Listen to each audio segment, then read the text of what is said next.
Hey guys, this is going to be a quick tutorial to show you how things are going to be moving forward and to help explain how to use the scope and sequence moving forward.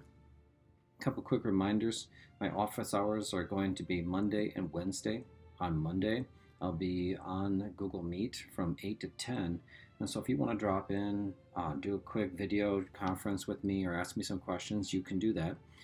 You can also do that on Wednesday from 12 to 2 in the afternoon.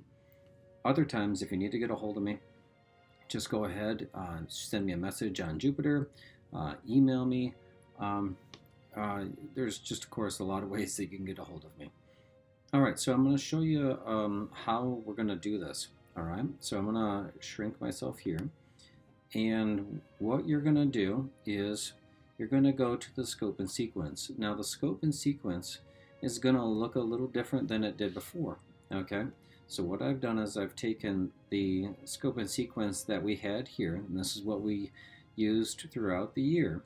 Okay, and I've changed it because obviously the last part of the third marking period and then of course the fourth marking period are going to look completely different. Now, what I did is, if you look over here, there's a tab, and that first tab says quarantine scope and sequence. Okay, so when you click on that, now you have this new look scope and sequence. Now, week 32 is the week of Easter and Good Friday, and so that week was for work that you needed to redo or work that was missing for third marking period. Now, any of that work you can continue to work on and turn in up until the 17th, okay? Obviously, I'd love for you to get that done earlier, but you know, you can work at your own pace here. Now, if we look at what is remaining, you've got week 33, 34, I'll scroll down, 35, 6, 37, 38, 39, and then the last week is 40. Now, I'm not going to lie to you, I don't have this entire thing completely done because it's requiring me to record a lot of videos for you guys so that you can look at them at home. But you can see all of the stuff right here, and everything in this area all the way across to here, this right here, this is what you will be doing for the week. And I've tried to keep what you have to do to about 2 hours for the entire week. Now, how you divide that up, that's up to you guys, okay? If we look at what's on Monday, this right here links to your high frequency words, and these are the words 1201 through 1300. Okay, and I'll click on that real fast, and you'll see right here the list of words. Okay, right there, nice. Okay, and I formatted it so that you could read it easily. All right. If we go back, it asks you to complete the read theory test, and I'm asking you to do 4. I'm not checking that, but I'd love for you to do 4 because I think it's important. Down here, this is the new book that we're going to be doing. Read Staying Fat for Sarah Burns, pages 1 through 53. Now, 53 pages is a lot of reading, but hold on. I've got some help for you. These things in green right here are things where I've recorded myself reading to you so that you can read it or listen to it at the same time. Okay, so let's go to this one here. This is the teacher reading of the high frequency words. All right, if I click on that, it's going to pull up a movie, and you'll be able to watch that. This is me reading off those words and telling you how to pronounce different things so that you can read it carefully and then do a good recording of that over on right here, Thursday. Now, if you look, I've got a band right there. Monday, Tuesday, Wednesday, and then Thursday.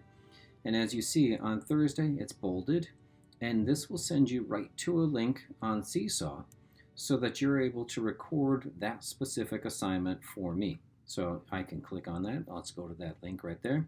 And bam, you see the activity, and that's what you'll see. And you'll be able to record yourself doing those high frequency words. Now, for the read theory tests, these are the read theory tests. My plan is Wednesday, I'm going to go in and I'm going to reset your pre-test progress so that on Thursday you can take the test and then I can see your new level. For the reading Staying Fat for Sarah Burns, okay, I want you to get through these pages by Thursday. That's my hope.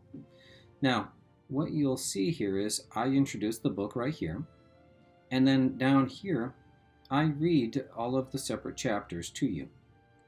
Now, I'm going to click on this, okay, and you'll see it takes you to YouTube. And on YouTube, I'm going to just pause it real fast.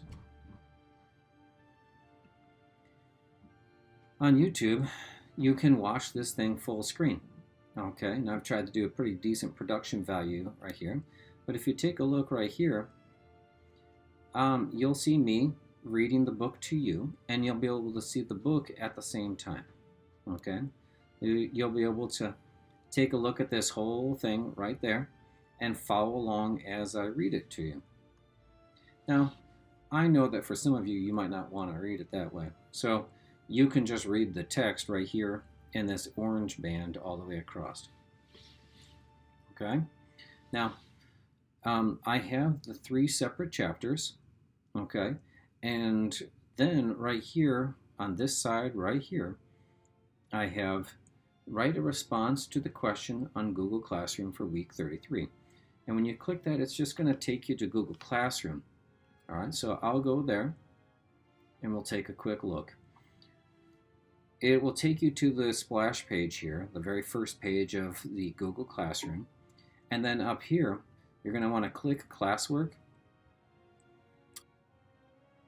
So at the top, there's a question, and it's week 33. And when you take a look at that, it's going to say, now that you've read those chapters, please respond. It says, in 4 to 5 sentences of 10 or more words, describe why Eric is relatable or isn't relatable. Okay? It's a pretty simple question. I'm just looking for a little bit of feedback and to get you writing. Okay? You'll submit that, and I'll give you some feedback. Other than that, guys, this new scope and sequence is going to be kind of an important document moving forward. I've already gone ahead and linked together all of the different reading prompts, all of the fluency prompts, all of the read theory tests, all of the pages that you're going to have to read through, the different high frequency words, you name it, it's linked here. The one thing that isn't, of course, are all the chapters.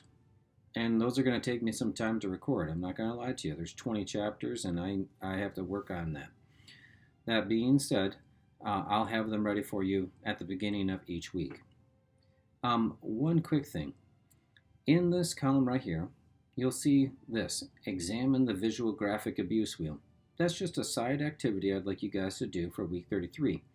And you're going to see that there are these kinds of side activities that go with our units as we go through, and there's almost one for every week. Okay, there's a quick video here, there's a poem right there, there's a video right here, and a quick little kind of quiz. It's not assessed, it's just a comprehension kind of quiz, and then another video down here.